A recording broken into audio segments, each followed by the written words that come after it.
प्यारा पाकिस्तान के प्यारे दोस्तों, अस्सलाम वालेकुम। दोस्तों, आज की इस वीडियो में हम दुनिया की इंतहाई सिफाक और बेहतरीन खुफिया एजेंसी मोसाद के ऑपरेशन ओपेरा की बात करेंगे, जिसमें उसने इस्लामी मुल्क इराक पर अचानक फजाई हमला करके उसके एटमी रिएक्टर को मलबे का ढेर बना दिया था। मगर उस सबसे पहले आपसे गुजारिश है, हमारे चैनल को सब्सक्राइब करके वीडियो को एंड तक जरूर देखिएगा। दोस्तों, हम इससे पहले एक और वीडियो लीबिया के साबिक डिक्टेटर मुअम्मर कज़ाफ़ी की जिंदगी, सियासी जदोजहद और इंतहाई इबरतनाक इंजाम पर भी बना चुके हैं। अगर आप वो देखना चाहते हैं तो स्क्रीन पर नजर आने वाले आई बटन पर क्लिक कर दें। 7 जून सन 1981 को दुनिया की तारीख में बगैर किसी जंग या इश्तियाल के एक मुल्क इसराइल ने दूसरे मुल्क इराक की सरहदी खुद मुख्तारी और फजाई हदूद की शदीद खिलाफ वर्जी करते हुए इराक के अंदर कई सौ किलोमीटर तक घुसकर अमेरिका के फराहम करदा 8 F-16 लड़ाका तैयारों की मदद से उसके एटमी रिएक्टर और इराक पर फिजाई हमला करके उसे मुकम्मल तौर पर तबाह कर दिया था। इसराइल अगर वो हमला न करता तो इराक मर्द आखिर सदाम हुसैन की क़यादत में यकीनी तौर पर जौहरी हथियार तैयार कर लेता। उस हमले में जौहरी प्लांट चलाने वाला एक जूनियर फ्रांसीसी एहलकार और 10 इराकी फौजी हलाक हुए थे। इसराइल ने उस हमले के लिए इतवार के दिन का इंतखाब किया, क्योंकि उस दिन मसीही अफराद काम से छुट्टी करते हैं। हमले के वक्त उस प्लांट में कम से कम 25 पाउंड अफजूदा यूरेनियम मौजूद होने की इतलात थी। इराकी खबर रसाए इदारों ने उस हमले की खबर उस वक्त तक नहीं दी जब तक इसराइल ने खुद हमले की वीडियो नशर नहीं की थी। 7 जून सन 1981 को दोपहर 4 बजे इसराइल के जेर कब्जा सहराए सीना से 8 F-16 तैयारे और इराक एटमी रिएक्टर पर हमला करने के लिए रवाना हुए। तैयारों की उड़ान की जगह से हदफ तक का रास्ता 600 मील लंबा था, जो 2 इस्लामी ममालिक उर्दन के जनूबी हिस्से और सऊदी अरब के शिमाली इलाके से गुजरता हुआ इराक तक जाता था। पायलटों ने उर्दन, सऊदी और इराकी रडार से बचने के लिए जमीन से 300 फुट से भी नीचे परवाज की। इसराइली तैयारे शाम 5:30 बजे इराक में अपने हदफ तक पहुंच गए। हदफ के करीब पहुंचकर 8 F-16 तैयारे 1000 फुट की बुलंदी तक ऊपर आए, अपनी पोजीशन हदफ के मुताबिक तब्दील की और अपने बमों को 35 डिग्री के जाविये से जमीन पर गिराना शुरू कर दिया। एक के बाद एक हर F-16 तैयारे ने रिएक्टर के ठोस कंक्रीट के गुंबद पर 1-1 टन वजन के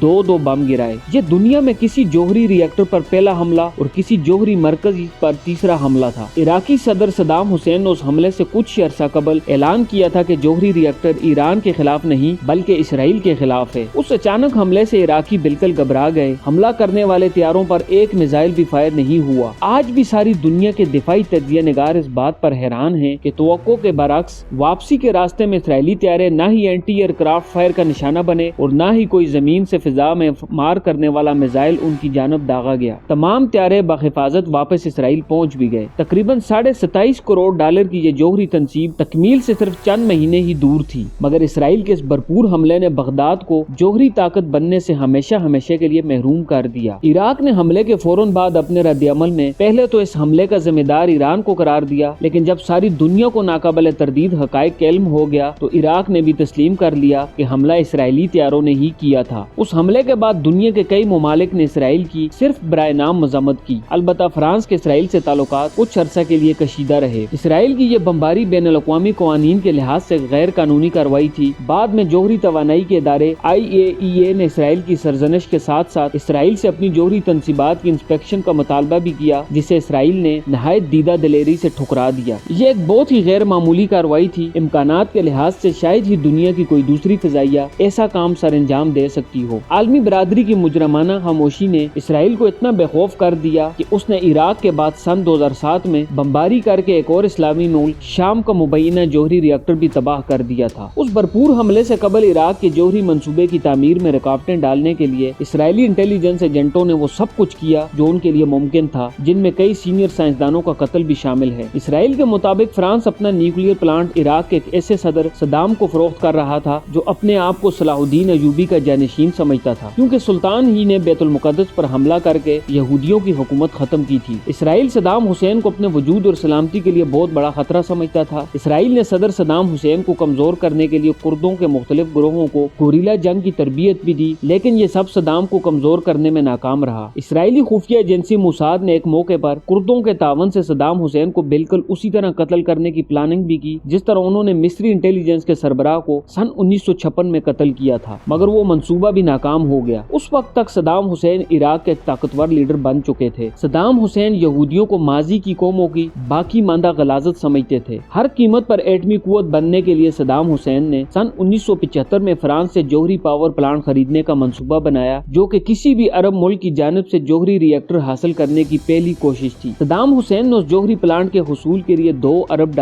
की खतीर रकम दी और साथ साथ फ्रांस को मार्केट से कम निरहों पर तेल भी फरोख्त करने का मुआहिदा किया। इसराइल ने फ्रांस और इराक के जौहरी मंसूबे में बढ़ते हुए ताउन को हर कीमत पर रोकने के लिए अपनी इंटेलिजेंस एजेंसी मूसाद की एक खसूसी टीम तश्कील दी, जिसे नया दौर का खुफिया नाम दिया गया। उस दौरान इसराइल ने इराक के जौहरी मंसूबे में काम करने वाले कुछ एहलकारों को भी खरीद लिया और साथ साथ इराकी एटमी साइंसदानों को कत्ल करना भी शुरू कर दिया। साइंसदानों की हलाकतों की वजह से इराकी जौहरी प्रोग्राम को नुकसान जरूर पहुंचा, लेकिन जौहरी मंसूबे और तनसीबात पर काम बंद न हुआ। सद्दाम हुसैन ने इसराइल को संगीन नताइज की धमकियां भी दी, जिसकी वजह से इसराइल का खौफ बढ़ता चला गया। मूसाद को अंदाजा हो गया कि साइंसदानों के कत्ल और जासूसी से ज्यादा फायदा हासिल नहीं हो सकता। यूं बिल आखिर मूसाद ने इसराइली वज़ीर-ए-आज़म मनाहम बेगन को अक्टूबर 1980 में आगाह कर दिया कि अब तक अगर कोई रास्ता मौजूद है तो वो सिर्फ फजाई बमबारी यानी बाकायदा जंगी कार्रवाई, और ये हमला इतना ताकतवर होना चाहिए कि उसके बाद इराक की जौहरी तनसीबात मुकम्मल तौर पर तबाह हो जाएं। उस इराक की तबाही की यह कार्रवाई मुकम्मल कामयाबी से हमकिनार हुई और इराकी एटमी रिएक्टर मलबे के ढेर में बदल दिया गया। सद्दाम ने हमले के बाद इराकी बास पार्टी की क़यादत से बमबारी का जिक्र आहें भरते हुए नहायत अफसोस और दुख के साथ किया, लेकिन रिएक्टर पर बमबारी से सद्दाम का बाद का रद्द-ए-अमल इसराइली इंटेलिजेंस की तवक्को के बिल्कुल बरअक्स ज्यादा जारहाना और ज्यादा पुरअज़्म हो गया था। $40 करोड़ का मंसूबा $10 बिलियन